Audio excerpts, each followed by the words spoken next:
A paz do Senhor, meus irmãos. Mais uma vez estamos aqui reunidos neste segundo dia da Escola Bíblica de Obreiros, na cidade de Limeira, São Paulo, Assembleia de Deus, Belém, aonde estamos continuando nessa festa maravilhosa de obreiros. Como já foi dito, ontem já esclarecemos aos irmãos, estamos online, porque devido a essa pandemia não podemos estar aqui reunidos pessoalmente, mas cada um dos companheiros envia para os demais companheiros, para que eles possam abrir aí o seu computador, o seu celular e participar dessa festa maravilhosa de ensino da palavra de Deus aos obreiros, às famílias, à igreja em geral. Hoje, dia 22, terça-feira, nós estamos participando com o pastor Jonas Rodrigues. Ele estará nos dando esta aula sobre o equilíbrio emocional. Então vamos aprender conforme o Espírito Santo deseja que aprendamos da sua palavra.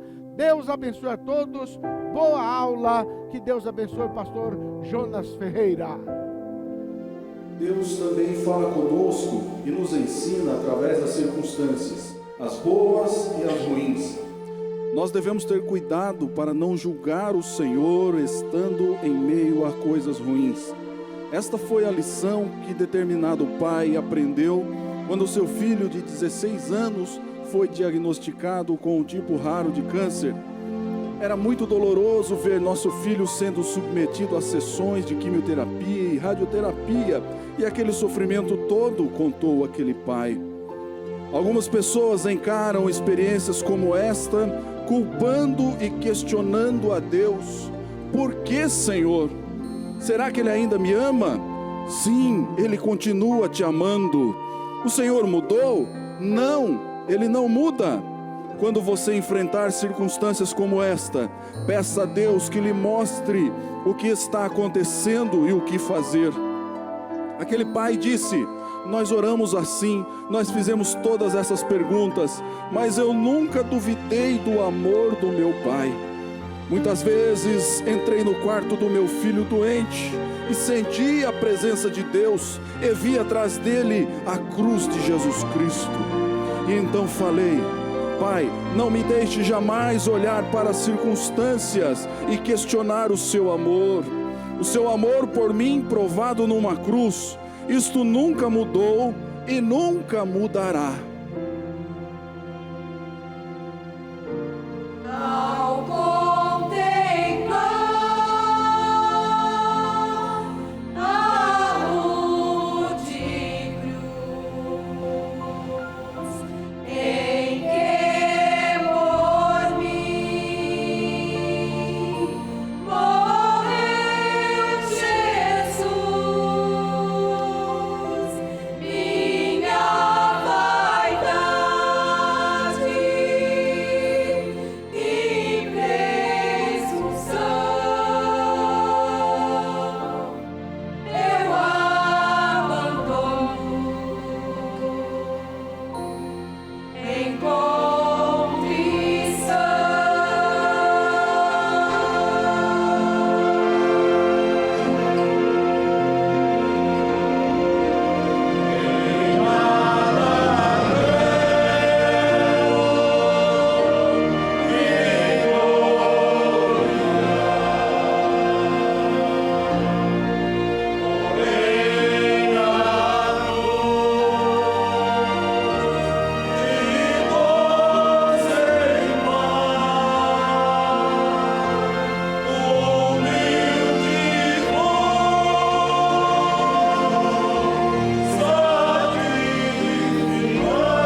todos com a paz do Senhor.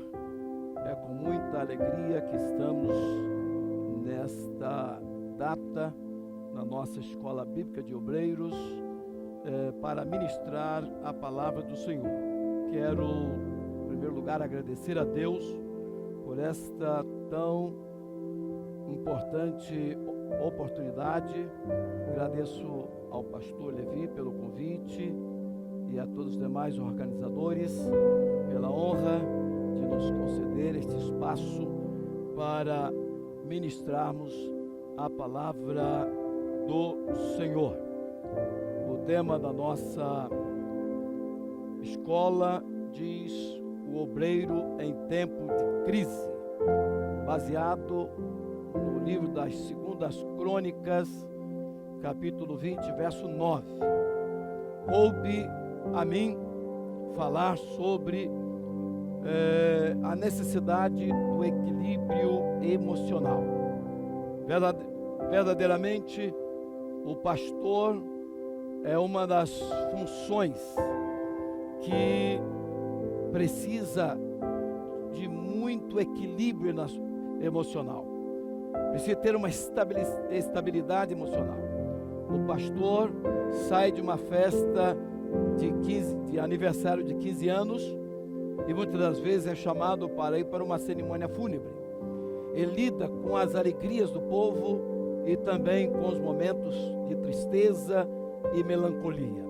Portanto, é necessário que o obreiro tenha um controle emocional muito grande, porque as dificuldades, momentos difíceis vão surgir e o obreiro necessita ter uma estabilidade emocional, e para isso é preciso que nós observemos a palavra do Senhor e andemos segundo os preceitos bíblicos, e assim nós vamos equilibrar as nossas emoções, mantendo numa estabilidade necessária para a execução de nosso trabalho ministerial. Meus queridos irmãos, quero convidá-los para abrir as vossas Bíblias na Epístola do Apóstolo São Paulo aos Romanos, no capítulo 12, a partir do verso 9 até o verso de número 12, que diz assim: o amor seja não fingido, detestai o mal, apegando-vos ao bem. Amai-vos cordialmente uns aos outros com amor fraternal, preferindo-vos em honra uns aos outros. No zelo não sejais remissos, sede fervorosos de espírito, servindo ao Senhor. Regozijai-vos na esperança, sede pacientes na tribulação, na oração perseverantes. Meus amados, com certeza todos nós temos ciência do que está escrito em Eclesiastes capítulo 7, verso 29, que afirma que Deus fez ao homem reto, mas eles buscaram muitas invenções, e uma das invenções foi o pecado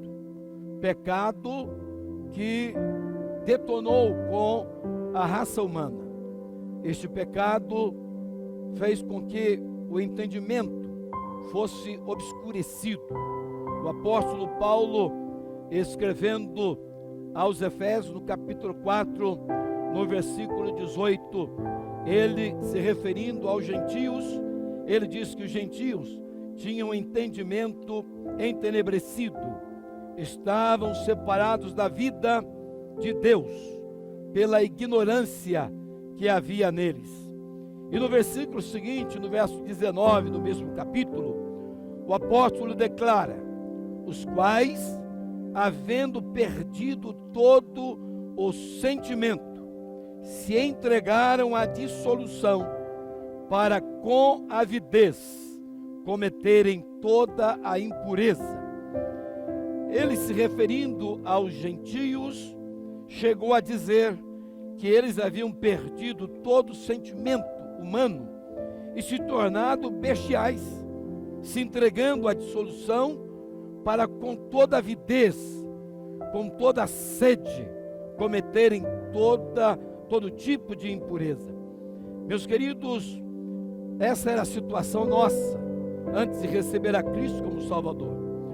Mas Tiago, quando escreve à igreja, no capítulo 3, versos 14 e 15, ele diz o seguinte: mas se tendes amarga inveja e sentimento faccioso em vosso coração, não vos glorieis, nem mintais contra a verdade.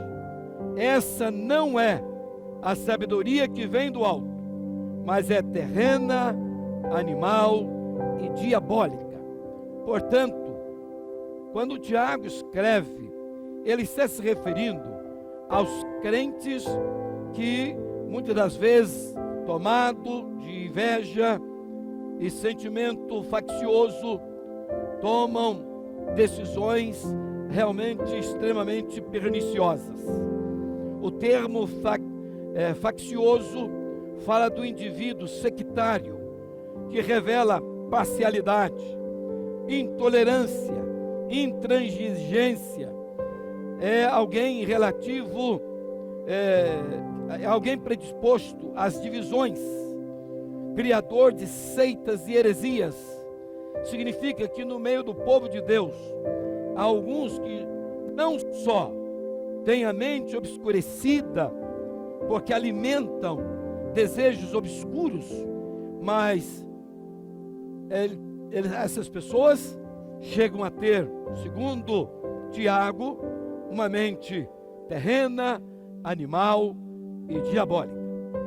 Mas é interessante, meus amados, que Cristo, ao pregar no capítulo 5 de Mateus, no seu sermão, no verso 48, ele simplesmente, diretamente, ele diz o seguinte: sede, pois, perfeitos, como é perfeito vosso Pai que está nos céus. Mateus 5 e 48. Veja bem, aos de mente entenebrecida e aos que estão com a mente, como diz Tiago, terrena, animal e diabólica, a exigência de Cristo de ser perfeito, como o Pai é perfeito, nos parece extremamente distante da realidade dos homens. A princípio parece algo inatingível, razão porque ouvimos muitas pessoas dizendo: Deus não exige perfeição de ninguém. E eu pergunto, como não? Não há como ser mais claro do que Jesus foi nesse quesito. Ser perfeito é mandamento de Cristo. Precisamos ser perfeito como o nosso Pai Celestial perfeito é. Então, amados, é bom dizer que essa mensagem que Deus nos deu, ela é dirigida especificamente aos nossos ilustres obreiros e ministros, do qual tenho a honra de fazer parte. E entendo perfeitamente que pertencemos à classe de crentes que deveriam ter atingido a maturidade espiritual. Mas, na verdade, às vezes sou levado a pensar que estamos envelhecendo e não amadurecendo. Verdade que nós, obreiros, precisamos ser perfeitos. E o pior é que temos consciência que não somos. E como sair dessa posição incômoda em que nos encontramos? Exatamente entre dois extremos. O fato de que somos, mas não somos o que deveríamos ser. Na verdade, entre o que somos e o que deveríamos de ser, há um abismo muito grande. E é que nos entra aí a necessidade de observarmos os princípios bíblicos, obedecermos preceitos da palavra de Deus e vivermos conforme a regra bíblica, para que possamos ser doutrinadores dos outros, para que possamos exercer o nosso ministério, que é o ministério cristão, que visa o aperfeiçoamento dos santos, que visa o crescimento do reino de Deus aqui na terra. Então, é preciso que nós tenhamos equilíbrio emocional, espiritual. É preciso que cada obreiro esteja sempre melhorando, porque não há nada tão bom que não precisa ser melhorado. E a escola bíblica tem como principal finalidade promover uma melhora, um crescimento, uma renovação para todos nós obreiros.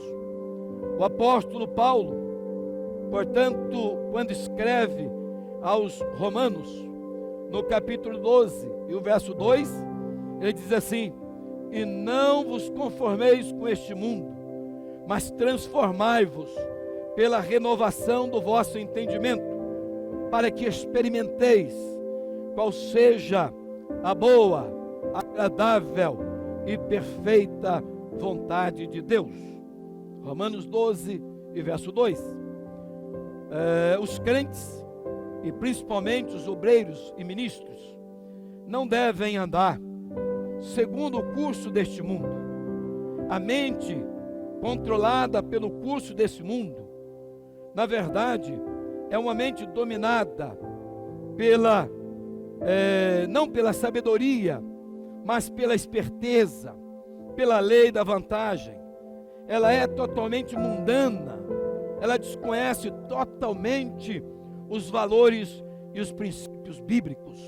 E nós, que somos regidos pela palavra de Deus, não podemos andar em conformidade com este mundo. Diz o texto: e não vos conformeis. Meus amados, por isso, aos que se converteram a Cristo, e principalmente aos que foram chamados para o ministério cristão, é grande a necessidade de construirmos uma estabilidade emocional, uma estabilidade espiritual, de chegarmos à maturidade espiritual, porque Deus nos disponibilizou tanto os dons espirituais como os dons ministeriais, e ainda nos deu uma regra que nos capacita para o exercício do ministério. Então, eu quero chamar a sua atenção para alguns princípios que, no meu modo de ver, regem e podem nos conceder um equilíbrio emocional. O primeiro ponto que eu quero abordar é o primeiro verso que lemos nesta noite, que diz o seguinte, verso 9 do capítulo 12 de Romanos, diz o seguinte: o amor seja não fingido. Amados, o amor verdadeiro, o amor divino, ele é qualificador das relações.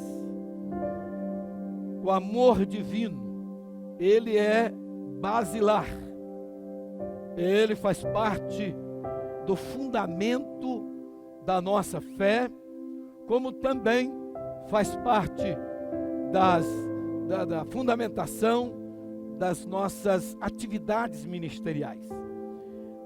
Na verdade, não há como exercer o ministério se não estivermos embasados no amor de Deus.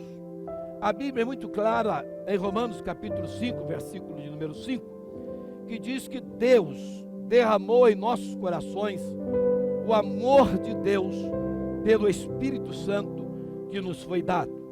Ora, se temos o amor de Deus que foi derramado, isso dá uma noção de abundância. Então, o obreiro, o crente, é alguém que abundantemente tem o amor de Deus em seu coração, em sua vida. E as nossas atitudes, sejam elas certas ou erradas, jamais vão alterar o amor de Deus. Por exemplo, Deus se alegra quando o crente obedece a sua palavra e anda em santidade. Mas Deus não pode se alegrar com um indivíduo que blasfema contra o seu nome, contra a sua pessoa, um indivíduo que ofende a natureza divina. Porém, o amor de Deus, tanto por parte daqueles que agradam ao Senhor, e também por parte daqueles que entristecem ao Senhor, não alteram o seu amor. Deus continua amando as pessoas, mesmo aquelas que lhe ofendem. E eu quero dizer para você que Deus é imutável e o seu grande, infinito e inexplicável amor também o é. Será que o amor com que fazemos a obra de Deus é o amor ágape, o amor divino, o amor de Deus, o amor verdadeiro? Ou nós amamos por conveniência? Ou amamos porque as pessoas nos amam?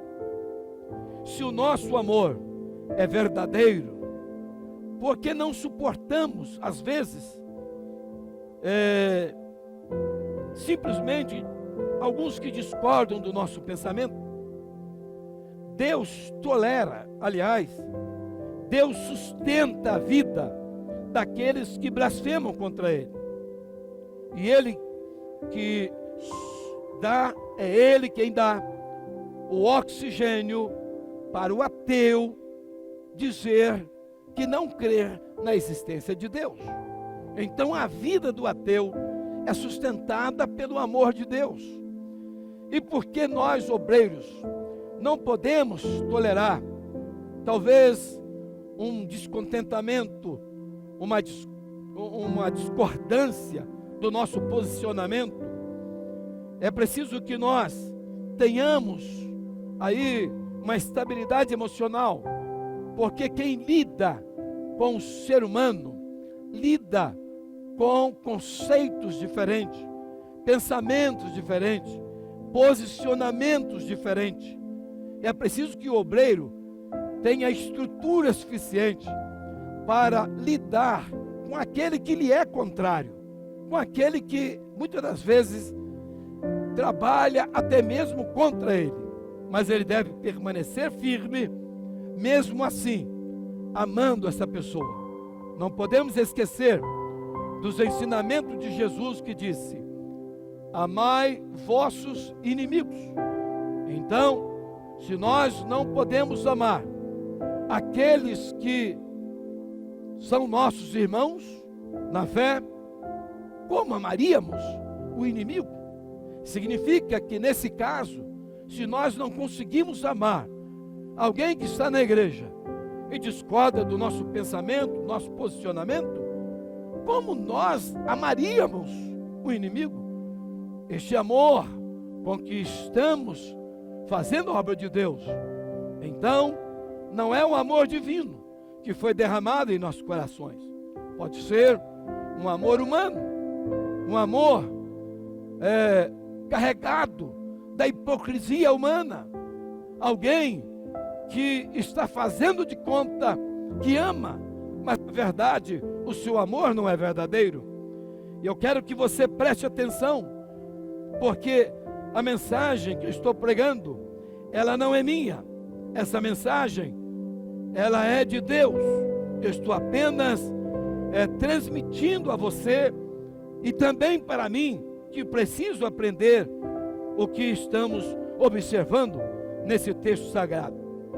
Se o nosso amor, portanto, é verdadeiro, nós vamos, na verdade,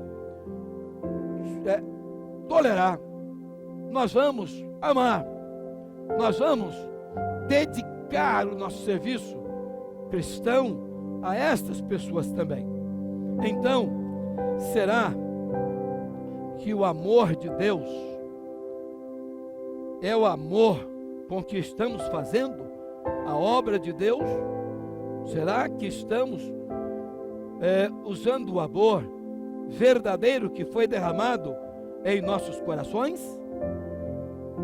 Há alguém, inclusive obreiros, que se considera sincero e justo quando diz: eu amo a quem me ama e odeio a quem me odeia. E chegam a dizer: comigo é assim, bateu, levou. Isso não é ato de justiça e muito menos amor. Não é justo o obreiro que procede desta maneira. Esse obreiro está precisando rever o seu posicionamento como ministro, como obreiro da casa de Deus. Na verdade, quem muda de posicionamento devido ao que alguém falou ou que alguém fez, ele está administrando as suas emoções, a sua vida, pelo comportamento dos outros. Quem age assim não tem um padrão de vida cristã. Num momento parece amar, em outro demonstra ódio. Deus não deixa de amar quem lhe ofende. Então, ame a todos que estão na sua congregação, que estão no seu grupo, porque estou falando a líderes de grupos, líderes de jovens, líderes de senhoras, enfim, toda liderança precisa ter suporte emocional e estrutura espiritual para suportar ataques que vêm do exterior, mas ataque que surge dentro da nossa comunidade cristã. É preciso que nós equilibremos tudo com o amor de Deus. Por isso, irmãos, alguém pode até dizer assim: mas isso é muito difícil. Mas quem disse que seria fácil? Nunca foi dito que nós teríamos uma vida fácil. A Bíblia diz: porfiai por entrar pela porta estreita, porque estreita é a porta e apertado é o caminho que conduz à vida eterna.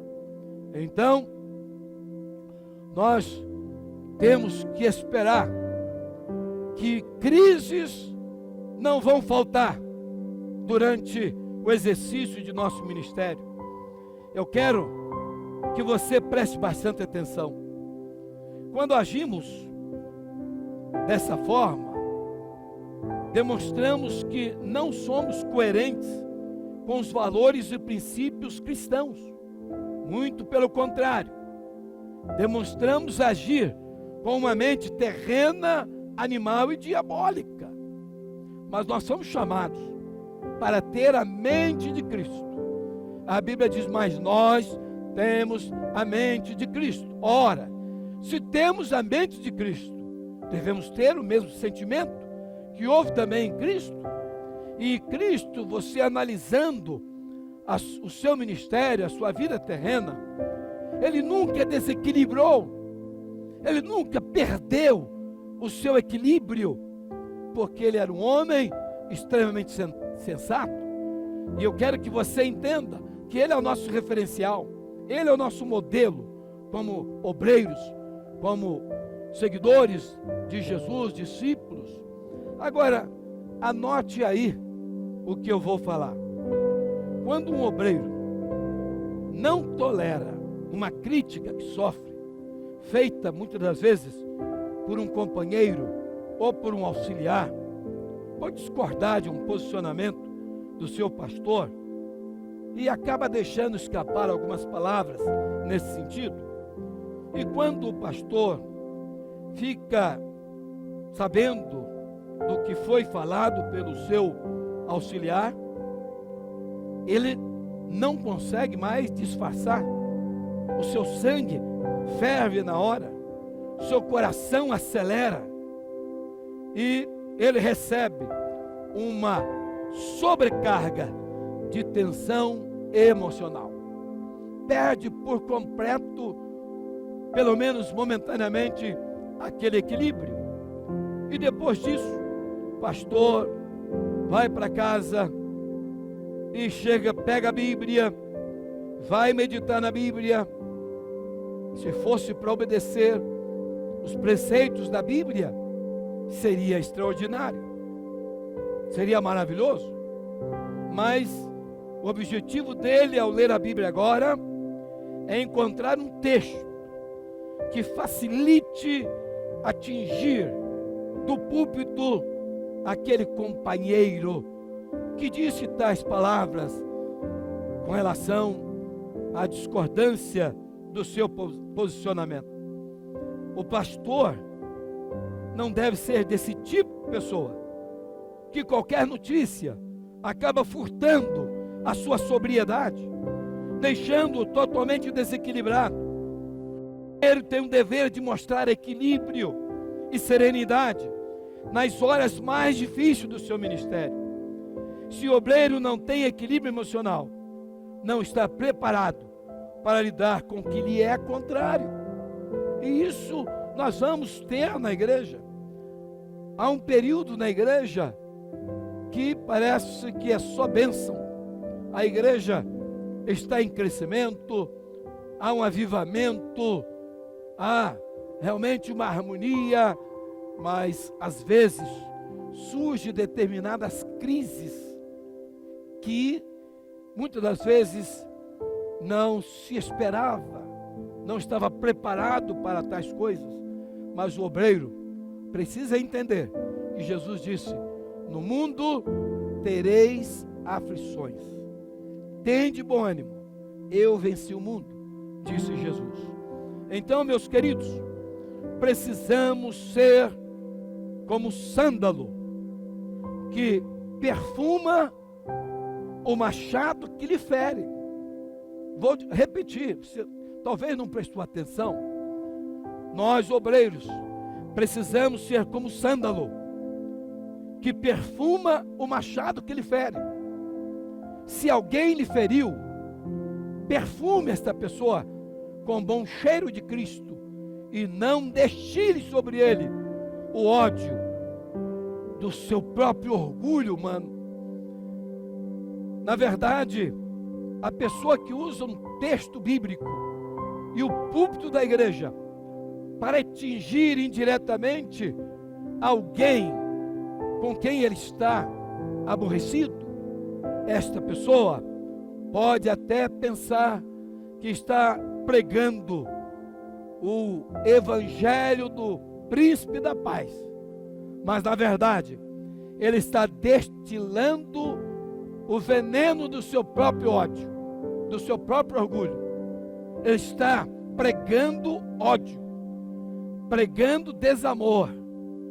Ele pode estar provocando uma guerra, porque na verdade, covardemente, se esconde atrás de um púlpito para atingir as pessoas. A verdade é que o obreiro, quando tem problemas pessoais com alguém, ele nunca deve usar o púlpito para isso, mas chamar em particular, no gabinete, numa sala, ou mesmo fazer uma visita a esse irmão e conversar pessoalmente com ele sobre aquela questão particular. Os demais membros da igreja não têm que ouvir as suas queixas contra quem quer que seja, porque os crentes estão na igreja para ouvir a pregação do evangelho, para ouvir o que a Bíblia diz. Eles precisam ser alimentados com a mensagem de Deus para as suas vidas e não precisam ouvir desabafo de quem quer que seja. Então, amados, prosseguindo, alguém pode, estou repetindo, dizer: isso é muito difícil.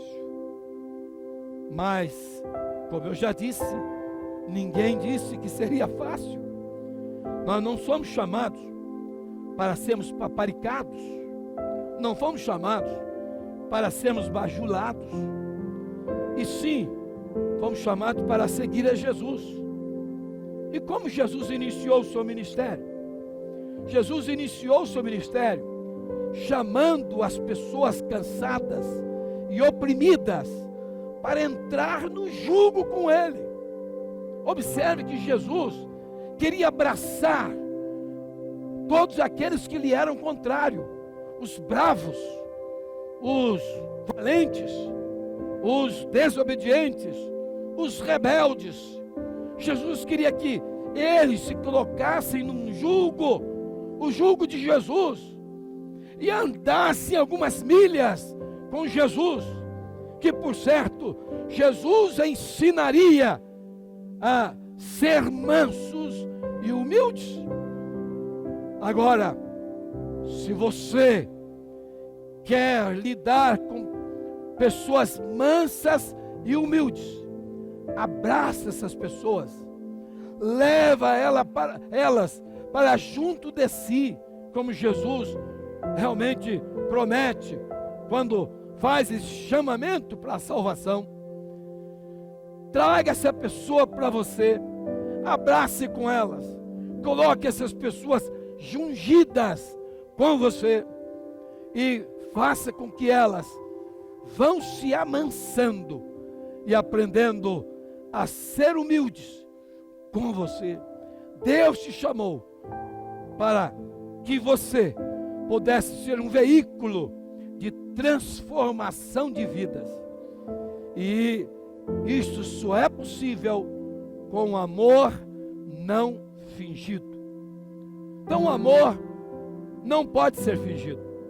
O amor divino em nós é o alicerce das nossas relações e o fiel da balança das nossas emoções. Verdadeiramente, o amor divino tem um tripé. Qual é o tripé do amor divino? Anote aí para você jamais esquecer disso. O amor divino, ele envolve três coisas. Primeiro, o amor divino respeita aquele que é objeto do seu amor. Segundo, o amor divino é responsável pelo bem-estar do outro que é objeto do seu amor. E o amor divino cuida o outro que está sob o seu pastoreio, sob os cuidados ministeriais do seu ministério. Então, lida com esse amor nessas três dimensões. Você deve respeitar sempre, porque Deus respeita. Deus criou o ser humano, um ser livre, e Ele respeita o posicionamento desse ser humano. Ele respeita mesmo quando esse ser humano desobedece e se rebelia contra Deus, e Deus respeita esta pessoa, e Deus espera tão somente que essa pessoa que lhe desrespeitou, que rebelou contra a sua vontade, que ele se arrependa e volte, porque ao voltar, Deus vai abraçá-lo, Deus vai restaurá-lo a comunhão com Ele. Então, também ame as pessoas no sentido de ser responsável pelo bem-estar delas. Meu querido, você que está me acompanhando desde o início da mensagem, eu estou dizendo que o amor de um obreiro não pode, em hipótese alguma, ser fingido. O amor precisa ser verdadeiro. Querido, nós, diz a Bíblia, o amamos porque Ele nos amou primeiro. Significa que o amor verdadeiro, ele é gerador de amor.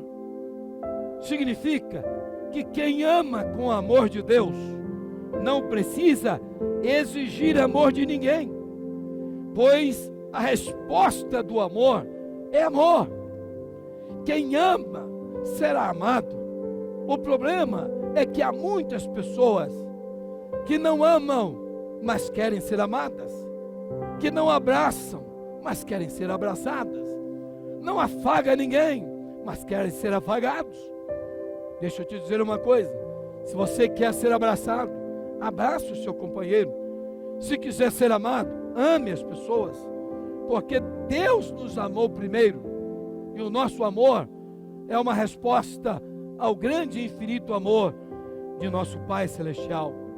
Então, querido, o que quereis que os homens vos façam, fazei vós também. Esse é o mandamento de Jesus.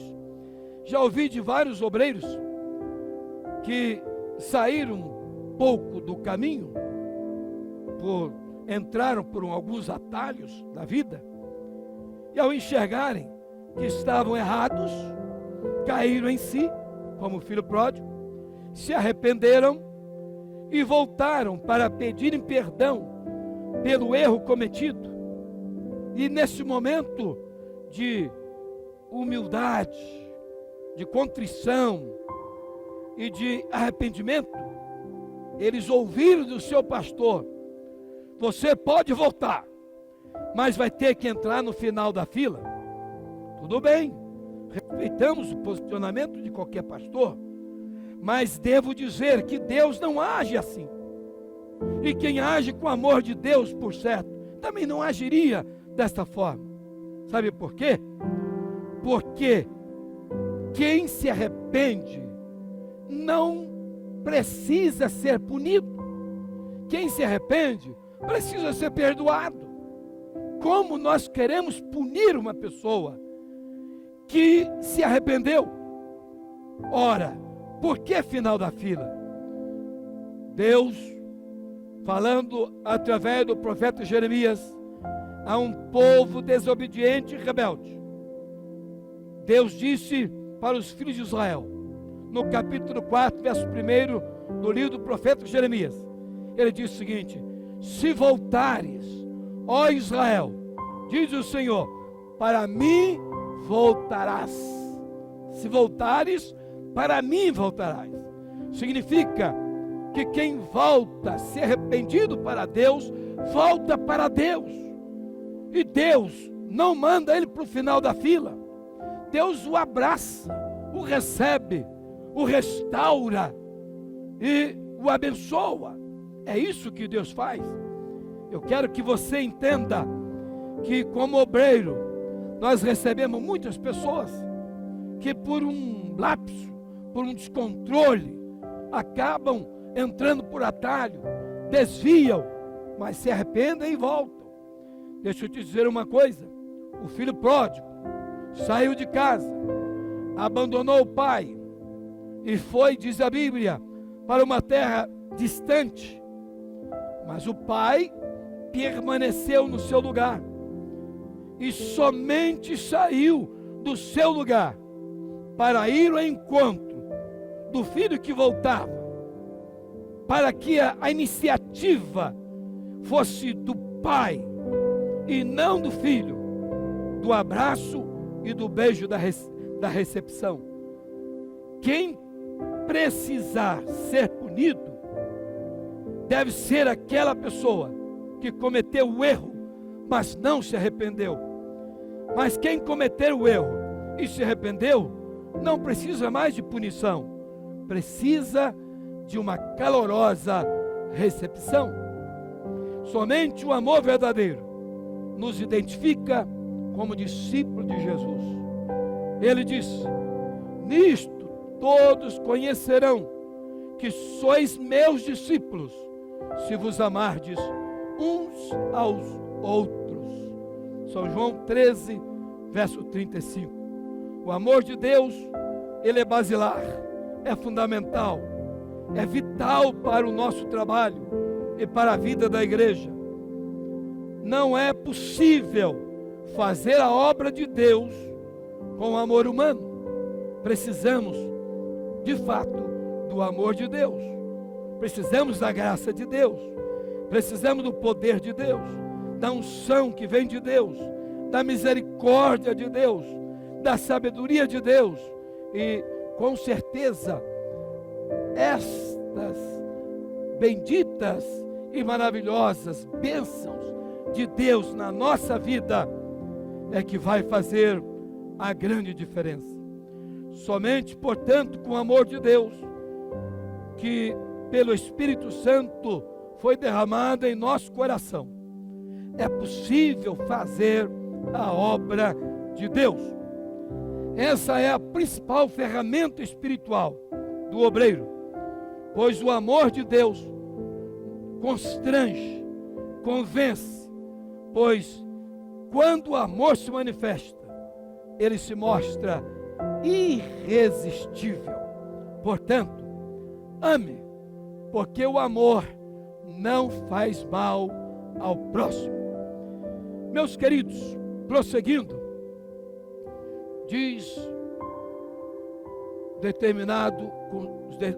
os determinados seguintes conceitos e princípios bíblicos. Diz o texto: o amor seja não fingido, aborrecei o mal e apegai-vos ao bem. Na versão atualizada, diz: detestai o mal. Detestar significa ter horror, ter aversão, ter ódio. Então o texto não está dizendo que eu não devo praticar o mal, mas muito mais do que isso, eu tenho que detestá-lo. Significa que é preciso hostilizar o mal, é preciso combater, é preciso destruí-lo. Como obreiro, somos soldados do exército do bem, capacitados, preparados e armados para destruir o mal. A Bíblia diz que não temos que lutar contra a carne nem contra o sangue, mas contra o mal que opera nas regiões celestiais. Efésios 6:12. Ao ver a violência aumentando na sociedade, o obreiro não pode nunca dizer que essa violência não lhe diz respeito. Da mesma forma, quando vê a imoralidade, a prostituição, o vício, a corrupção, a opressão, a possessão, o ateísmo aumentando no mundo, muito mais do que qualquer religião, ele não pode dizer que nada disso diz respeito ao seu ministério. Por quê? Porque Deus nos chamou para lutarmos contra tudo isso, e nós temos os crentes que estão sob nossa orientação, os quais devem ser conscientizados de que todos nós temos a arma infalível contra o mal, e que o evangelismo, a oração e o jejum são armas infalíveis na destruição do mal que assola em nossa sociedade. Diz o verso 21: não deixeis vencer do mal, mas vence o mal com o bem. Nós, obreiros, deveríamos agir ministerialmente como se fosse bombas atômicas espirituais para destruir totalmente o mal, assim como aconteceu com os apóstolos no princípio da igreja. Diz a Bíblia, Atos 4:33, e os apóstolos davam com grande poder testemunho da ressurreição do Senhor Jesus, e em todos eles havia abundante graça. Davam com grande poder. Grande no grego é mega. Davam com mega poder. O termo grande no grego, portanto, é mega. E a Bíblia mostra, aliás, que eles davam testemunho com mega, com grande poder, que era o poder de Deus. Mas na linguagem militar, um megaton é uma bomba de 1 milhão de toneladas de dinamite. É bom lembrar que a bomba jogada pelos Estados Unidos no Japão, ela tinha apenas 1/5 de 1 megaton. E nós precisamos dar testemunho com o mega poder de Deus também. Nós, na verdade, somos continuadores do trabalho apostólico. Então, somos soldados do exército do bem. Precisamos destruir o mal que está assolando em nossas ruas, em nosso bairro e em nossa cidade. E para encerrar, termina o versículo dizendo: apegai-vos ao bem. Deus é o nosso supremo bem. Devemos apegar, nos prender, colar com Deus. Apego significa afeição acentuada a alguém. Ora, se Deus é o nosso supremo bem, é a Ele que temos que nos apegar. Observe que não devemos passar a vida dando toques em Jesus, e sim apegarmos de tal maneira que colemos para nunca mais existir sequer uma brecha entre nós e Ele. E foi o próprio Senhor que orou para que nós formássemos uma unidade com Ele. São João 17. E nós precisamos nos tornar cada vez mais íntimos do Senhor, dependente do Senhor 100%. E com certeza nós precisamos amar cordialmente os nossos irmãos e não ser vagarosos no cuidado, e sempre fervorosos no espírito, servindo ao Senhor. Que Deus lhe conceda a bênção de continuar servindo ao Senhor com todo fervor, com alegria, com disposição, sabendo que o Senhor é contigo por onde quer que andares. Você que está me ouvindo, eu convido a você, ao encerrar esta mensagem, eu lhe convido para que todos nós tomemos uma atitude de melhorarmos no exercício do nosso ministério. Estamos na reta final da igreja, estamos chegando ao final dos tempos e precisamos fazer com que o evangelho puro e imaculado de Jesus seja a essência da nossa pregação. Não podemos esquecer da cruz. Spurgeon e muitos outros pregadores já disseram, já falaram da importância de centralizar a cruz na nossa pregação. Alguém disse que se a cruz não for o centro da nossa pregação, a nossa religião não pode ser chamada de cristã. É preciso voltarmos à cruz, ao verdadeiro evangelho. Que Deus te abençoe, que Deus lhe dê graça. E se você quiser, neste momento, quando vou orar ao Senhor por sua vida, pelo seu ministério, pela sua família, você deve permanecer durante toda esta semana ouvindo todas as demais mensagens que serão pregadas ainda, porque o objetivo dessa escola é dar sustentação a todos nós obreiros, para sabermos e termos condições de superar no momento de crise que surge em nossa vida e na vida de todos aqueles que nós amamos. Que Deus te abençoe. Ore comigo agora, em nome de Jesus. Maravilhoso Deus, Pai nosso que estás nos céus, neste momento agradecemos, Senhor, por esta rica oportunidade que o Senhor nos concedeu de mais uma vez, Senhor, ministrarmos a Tua palavra.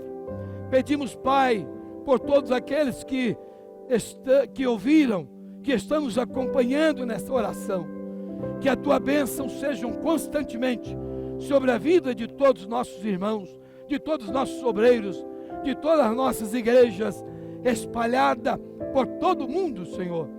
Abençoe o ministério de nosso companheiro, Permita, Senhor, que todos nós podemos fazer como ensina a Tua palavra, que devemos, Pai, priorizar a honra do nosso irmão em, vamos dizer assim, colocando em primeiro lugar, e que nós possamos assumir a segunda posição, mas desejamos a honra dos nossos companheiros e a alegria de tê-los conosco para juntos fazermos a grande obra do Senhor.